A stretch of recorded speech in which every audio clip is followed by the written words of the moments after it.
ठीक है, नीम के पेड़ से हम लकड़ी तोड़कर ब्रश कर सकते थे, अभी ब्रश आ गया है। अब और आगे की बात करें तो कौन सा ब्रश आ गया है जिसमें हमें हाथ भी नहीं हिलाना पड़ेगा, मोटराइज कंट्रोल, उसके अंदर मोटर लगी हुई है, ब्रिसल्स अपने आप घूमते हैं और सफाई करते हैं दांतों की। तो वो अवेलेबल है अमेजन पर।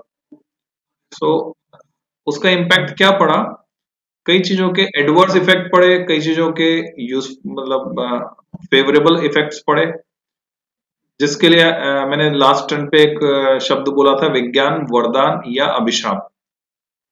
है ना? साइंस हमारी मदद कर रहा है या हमें गर्त में ले जा रहा है। गर्त किसको बोलते हैं बच्चों? गड्ढा, है ना? विज्ञान वरदान यानी it is helpful for us, या अभिशाप, वो जो भी भूतिया पिक्चर देखते हैं उन सबको पता है, एक वो शाप लग जाता है या अभिशाप, उसी से रिलेटेड है। ठीक है, अभिशाप। तो इस पर आपको निबंध लिखने को दिया जाता है, you have to write an essay on this, ऐसे हिंदी में आता है। तो अभी मैं आगे पढ़ा रहा हूं बच्चों, साइंस में हम आगे चलते हैं। कुछ एग्जांपल्स और तुम ढूंढ सकते हो, आपस में डिस्कस कर सकते हो कि उनसे हमको फायदा हुआ है किन टर्म्स में, नुकसान हुआ है तो कैसे हुआ है। हर चीज के दो पहलू होते हैं, हर चीज के कुछ फायदे होते हैं, कुछ नुकसान होते हैं। मान लो हम पैदल चलने के बजाय गाड़ी से चल रहे हैं तो उसके फायदे भी हैं, तो उसके नुकसान भी हैं गाड़ी से चलने के। अगर हम पैदल नहीं चल रहे हैं तो हमारी बॉडी पर एडवर्स इफेक्ट उसका आता है। तो जो भी तुम्हारे एक्शंस हैं तुम कर रहे हो डे टू डे लाइफ में, उनके हमेशा दो एस्पेक्ट होंगे बच्चों। एक पॉजिटिव एस्पेक्ट होगा, तुम चाहो तो एक टेबल बना सकते हो, सुबह से शाम तक तुमने जो एक्शंस किए उनमें से कुछ एक्शंस को तुम चुन लो और उनको क्रिटिसाइज तुम कर सकते हो कि पॉजिटिव पॉइंट क्या है उसमें, फायदा क्या हुआ हमको, और नेगेटिव पॉइंट क्या है, हमको उसमें नुकसान क्या हुआ। What are the positive impacts, what are the negative impacts of those activities, ऐसे तुम चुन सकते हो। तो फिजिक्स का सोसाइटी से रिलेशन जानने के बाद अब हम इंटरेस्टेड हैं फिजिक्स में मेन फंडामेंटल फोर्सेस कौन से हैं, कंजर्वेशन लॉज कौन से हैं। So next article heading is fundamental. Fundamental को हिंदी में कहते हैं मूल। वही चल रहा है बेटा, उसी चैप्टर में हम पढ़ रहे हैं, उसी का पार्ट है। हाँ, फंडामेंटल फोर्सेस, फंडामेंटल हिंदी में कहते हैं मूल, मेन, मुख्य। हाँ बोलो बेटा।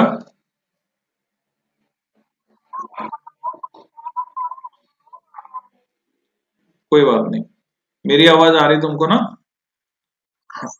हाँ, बस ठीक है। Fundamental forces of nature, nature यानी प्रकृति ना, हिंदी शब्द भी हमें सीखने हैं, इंग्लिश भी सीखना है। तो प्रकृति के मूल बल कौन से हैं? तो nature has four fundamental forces, these are four in number.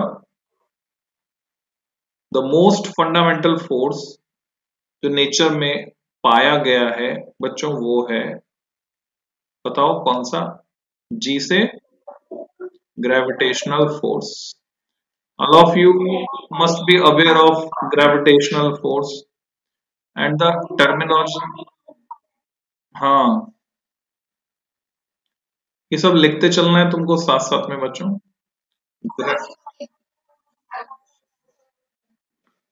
हाँ, फिर भी लिखना अच्छा है, प्रैक्टिस करना, सिंबल्स वगैरह उनसे तुम्हारी फैमिलियरिटी हो जाएगी। इसको हम रिप्रेजेंट करेंगे बच्चों कैपिटल एफ सबस्क्रिप्ट जी से, एफ जी, ग्रेविटेशनल फोर्स। तो एक टर्म होती है ग्रेविटी और एक टर्म है gravitation. How they are different, can anybody tell me how gravity and gravitation. हाँ बोलो बेटा, बताओ।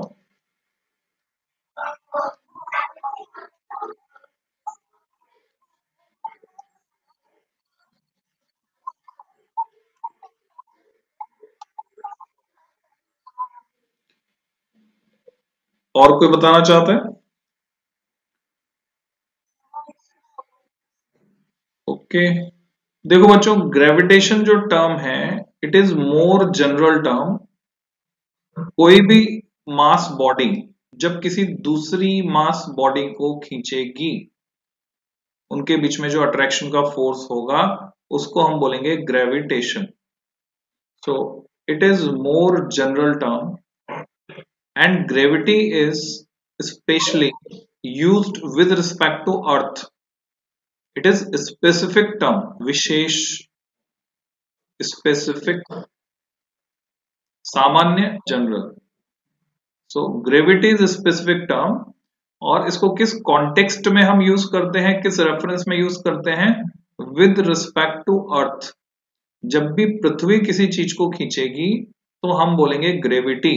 जैसे अर्थ अगर ग्रेविटेशनल फोर्स लगा रही है, then that gravitational force will be termed as gravity. Earth के अलावा बाकी जितने भी प्लैनेट्स हैं, उनके बीच ग्रेविटेशनल फोर्स की जब हम बात करेंगे बच्चों, तो उसको कहेंगे ग्रेविटेशन। तो समझ में आया तुम्हें? In general it is called gravitation, and with respect to earth when we talk about it, then we call it gravity.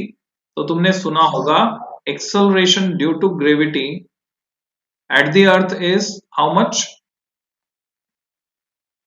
जब हम अर्थ के रेफरेंस में बात कर रहे हैं, 9.8 metre per second square, it is represented by small g, acceleration due to gravity.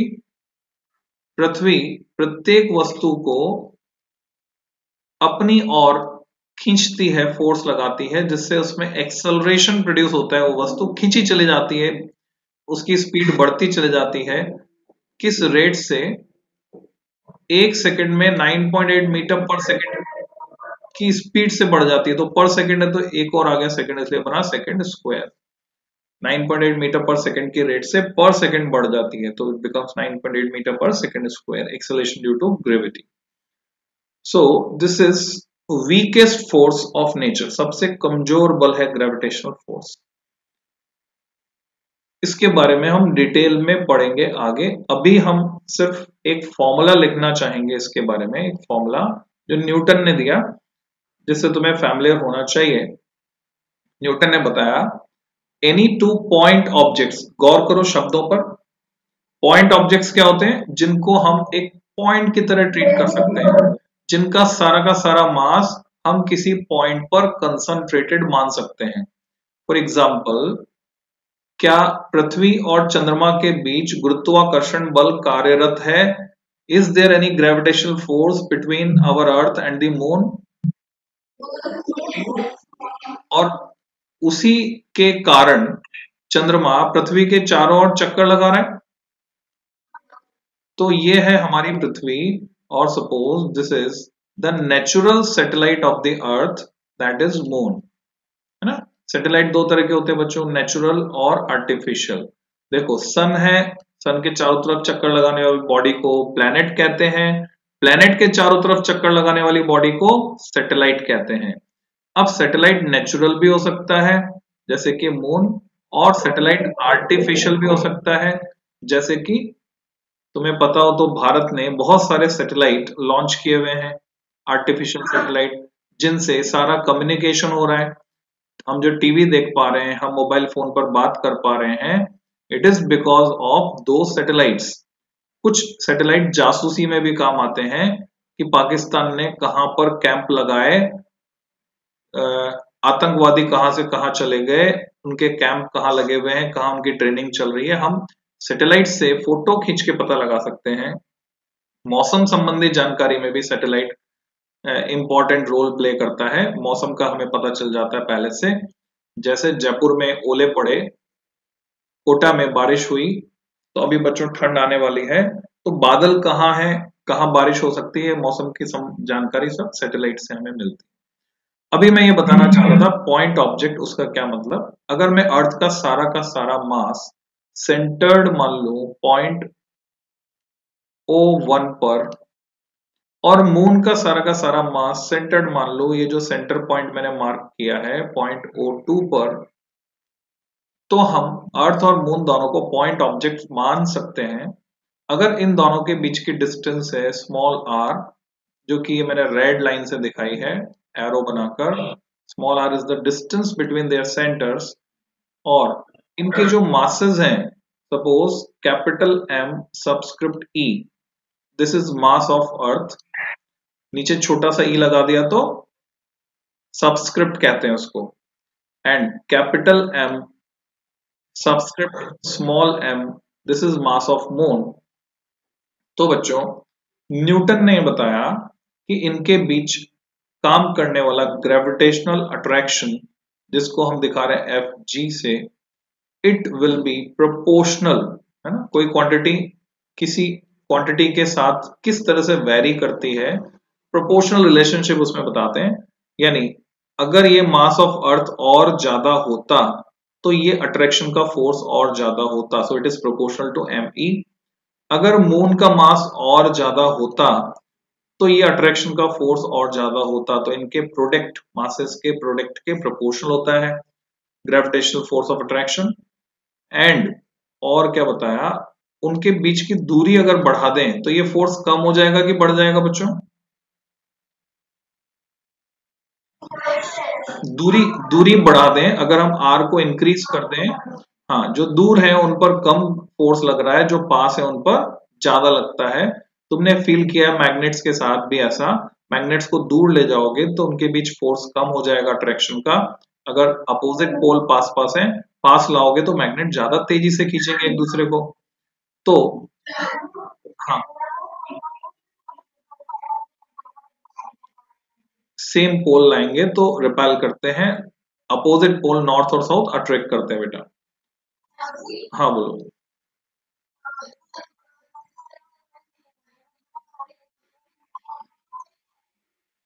Are square, F G is proportional to 1/r², inversely proportional to r² से कहते हैं इसको। हाँ बोलो बेटा।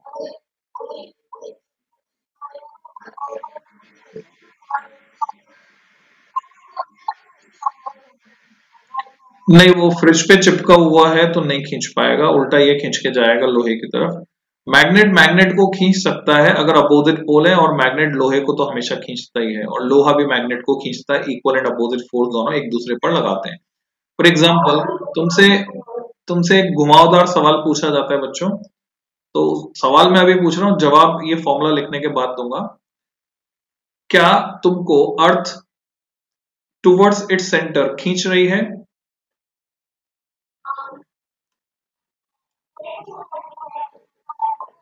ग्रेविटी ग्रेविटी लगा रही है अर्थ तुम्हारे ऊपर, तुम्हें खींच रही है, ठीक है। ग्रेविटेशनल पुल, ये है पृथ्वी, ये उसका सेंटर, और तुम जो है वो यहां पर हो, ठीक है। अंदर रहते हो बाहर रहते हो सरफेस पर पृथ्वी के, कहाँ रहते हो? अंदर कीड़े मकोड़े रहते बेटा, हम रहते हैं बाहर, ठीक है। तो ये तुम्हारा सेंटर कहाँ है? तुम्हारी नाभि, है ना, वो तुम्हारा सेंटर ऑफ मास है। तो अब ये कुछ डिस्टेंस है दोनों के बीच, centre to centre, which is r। तो मैंने तुमसे पूछा क्या तुम्हें अर्थ अपने सेंटर की तरफ खींच रही है, माना कि अर्थ खींच रही है फोर्स F1 से। अब मेरा अगला सवाल है, क्या तुम भी अर्थ को तुम्हारी तरफ खींच रहे हो, तुम्हारे सेंटर की तरफ?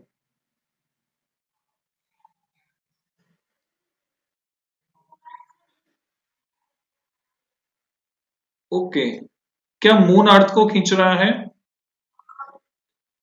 और अर्थ अर्थ मून को खींच रही है? तो क्या तुम भी अर्थ को खींच रहे हो? तुम अपने आप को मून की जगह मानो, तुम्हारा भी कुछ मास है, whether it is 50 kg 40 kg whatever, so you are also a mass body।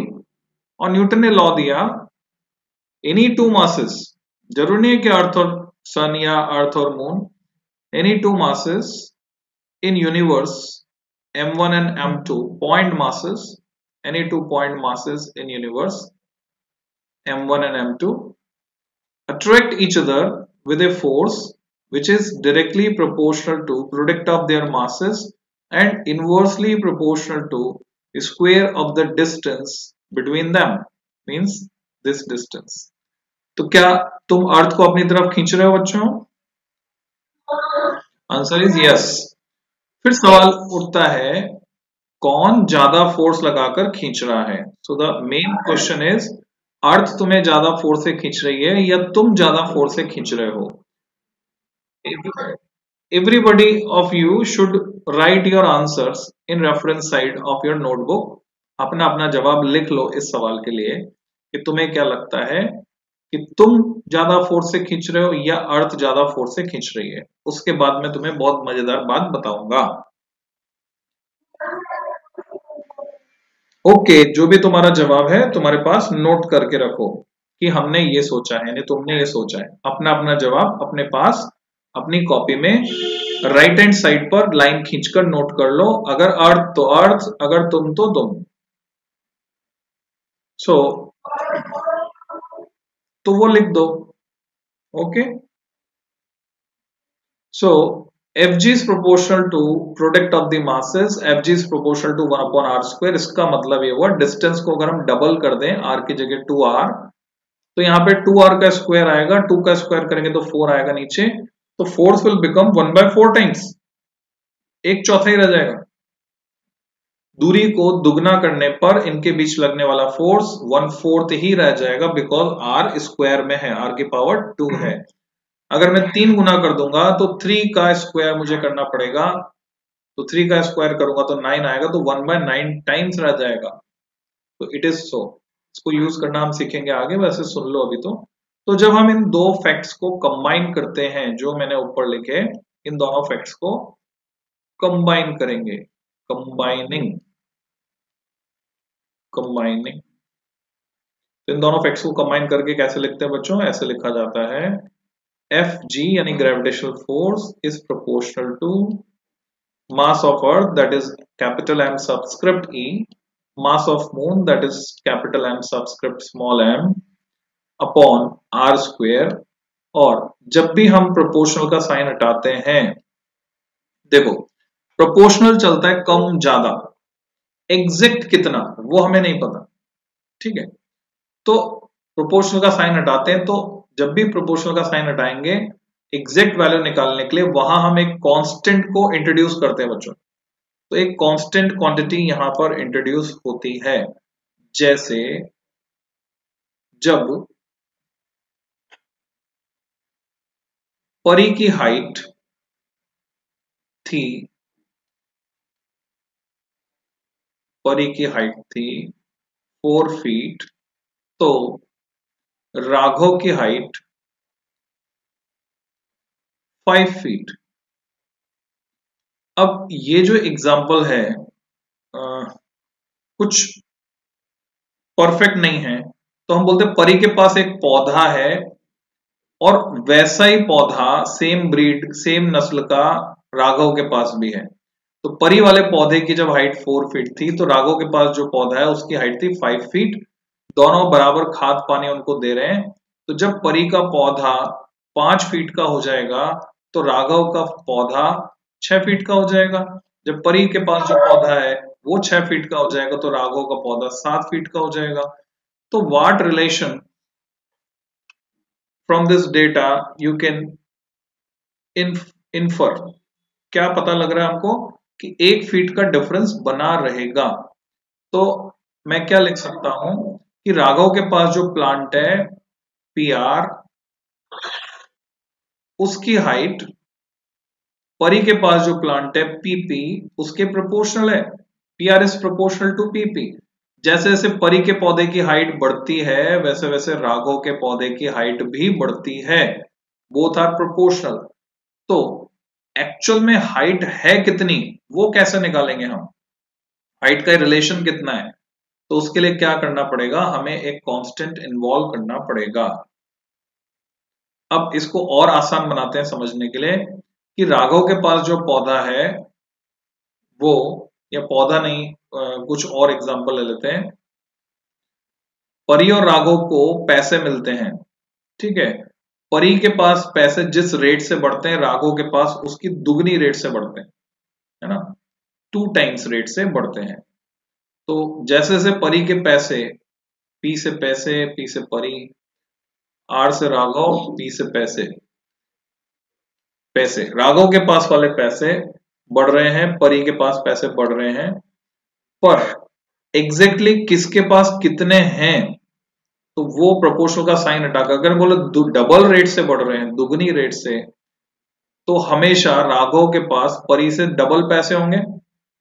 तो जब मैं प्रोपोर्शनल का साइन हटाकर इक्वल टू लगाऊंगा बच्चों, तो यहाँ एक कांस्टेंट फैक्टर आएगा 2, जिसका मतलब क्या होगा कि राघव के पास जो पैसे हैं, परी के पास जितने पैसे हैं उसके 2 टाइम्स हैं। सो दिस इज लाइक दिस। तो एक कांस्टेंट आता है, यहां तुम्हें ये समझना है, जब भी हम प्रोपोर्शनल का सिंबल हटाते हैं, then we have to put equal to symbol लगाते हैं, तो यहाँ एक कांस्टेंट आता है। सिमिलरली यहाँ पर एफ जी अभी तक प्रोपोर्शनल रिलेशनशिप चल रही थी कि ये बढ़ता है तो बढ़ता है, घटता है तो घटता है, तो प्रोपोर्शनल का साइन हटाएंगे तो बच्चों यहाँ एक कांस्टेंट आता है, और उस कांस्टेंट की वैल्यू साइंटिस्ट कैवेंडिश ने पता लगाई थी। इस कांस्टेंट को हम रिप्रेजेंट करते हैं सिंबल कैपिटल जी से, and it is known as universal gravitational constant. Do you aware? Are you aware of the term universal? What is it? What does it mean? Universal.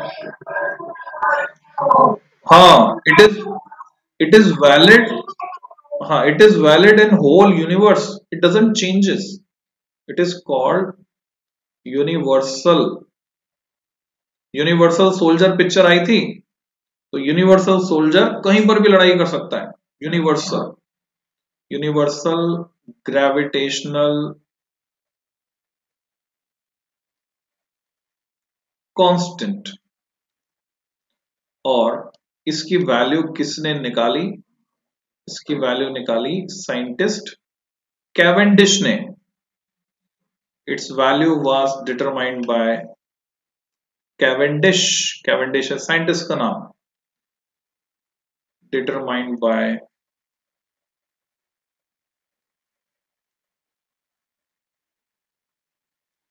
कैसे निकालते हैं वो हम आगे सीखेंगे। कैवेंडिश, डिश तो सब जानते हैं, कोई डिश बनाने, डिश यानी तस्तरी, और कैवेंडिश कांस्टेंट है capital G. Capital G is constant through out the universe and it's value is, तुम चाहे पानी में रखो मासेस को, चाहे कांच में रखो, स्पेस में कहीं पर भी रखो, it's value is fixed 6.67, 6.67 into 10⁻11, and the unit becomes, इसकी यूनिट क्या हो जाएगी देखो यहां ध्यान से। अगर मैं इस फॉर्मूले को g की टर्म्स में कन्वर्ट करता हूं, कैसे कन्वर्ट करते हैं बच्चों, अगर मैं इसको g के लिए लिखूंगा तो आर स्क्वायर एफ जी के पास जाकर मल्टीप्लाई हो जाएगा, उसको बोलते हैं क्रॉस मल्टीप्लीकेशन। तो एफ जी ऐसा का ऐसा, मैंने साइड चेंज कर दी बच्चों, जी m1 m2 upon R square इधर था, एफ जी इधर कर दिया, तो एफ जी से आर स्क्वायर मल्टीप्लाई होगा, और ये जो एम ई एम एम है ये दोनों जाएंगे डिनोमिनेटर में, नीचे चले जाएंगे M E into M M. तो मल्टीप्लीकेशन डिवीजन में ये सब सिखाया जाता है तुमको कि इक्वेशन में एक साइड की क्वांटिटी जो नीचे होती है दूसरी साइड ले जाओगे तो ऊपर जाकर मल्टीप्लाई होगी, और यूपर से नीचे लाओगे तो नीचे जाकर डिवाइड हो जाएगी। तो अभी एफ जी फोर्स को नापने की यूनिट क्या है, अभी जी की यूनिट निकालनी है मेरे को, तो मैंने फॉर्मूले को पहले जी के टर्म्स में लिखा। जब एफ जी था G M E M M upon R square, तो जी हो जाएगा F G R square upon M E M M. F G को नापेंगे न्यूटन में बच्चों, फोर्स को नापते हैं न्यूटन में, तो मैंने यूनिट लगाई न्यूटन। आर जो कि डिस्टेंस है उसको मीटर में नापते हैं, और मीटर का स्क्वायर है यहाँ पर, तो इंटू मीटर स्क्वायर। नीचे एम ई, अर्थ का मास हम किलोग्राम में नापेंगे। क्या तुम्हें पता है अर्थ का मास कितना है? Anybody knows mass of earth? हमारी पृथ्वी का द्रव्यमान कितना है, what is the mass of our earth, it is 6.24 into 10^24 kg, kilogram में। तो 6.24 इंटू 10^24 kg, या तुम याद रख सकते हो 6 इंटू 10^24 kg। तो दिस इज मास ऑफ अर्थ, जिसे नापा जाएगा किलोग्राम में, छोटा के छोटा जी। और मून का मास भी किलोग्राम में नापेंगे, तो 1 किलोग्राम दूसरे किलोग्राम से मल्टीप्लाई हुआ तो बन गया किलोग्राम स्क्वायर। तो what is the unit for G, G की यूनिट बनी newton metre square per kilogram square. तो अब वापस उसी क्वेश्चन पे आते हैं बच्चों, जो मैंने तुमसे पूछा था, जिसका आंसर तुमने लिखा। इसको जनरलाइज कर दो इस फॉर्मूले को। ये अभी फॉर्मूले को मैंने किसके रेफरेंस में लिखा है, मून एंड अर्थ। अगर मैं इसकी जनरल फॉर्म लिखूं, देन एफ जी और gravitational force is equal to G. दो मास बॉडीज होंगी जिनके बीच काम कर रहा है, एक का मास m1, दूसरे का मास m2 अपॉन उनके बीच के डिस्टेंस का square. This is general form of this formula. तो अगर तुम्हारे और अर्थ के फोर्स के बीच की बात की जाए,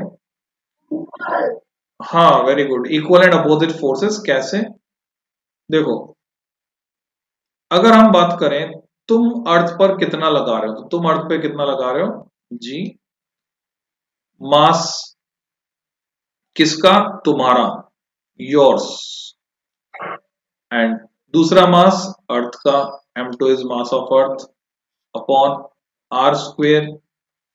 अर्थ तुम्हारे ऊपर जो लगा रही है कितना जी, मास ऑफ अर्थ पहले आ गया, and your mass second body is you, my is you upon R square, distance तो उतनी है। Don't you see that both are equal, बस खाली ऑर्डर ही तो चेंज हुआ है, ये इधर आ गया है, तो मैग्नीट्यूड तो बराबर ही हुआ। अब इसी कड़ी में, इसी सेंस में एक दो सवाल और बता दो, फिर क्लास खत्म करते हैं आज के बच्चों। ये है हाइड्रोजन का न्यूक्लियस, पॉजिटिव होता है बच्चों हाइड्रोजन के अंदर न्यूक्लियस, और एक इलेक्ट्रॉन चक्कर लगा रहा है, ठीक है, इलेक्ट्रॉन चक्कर लगा रहा है।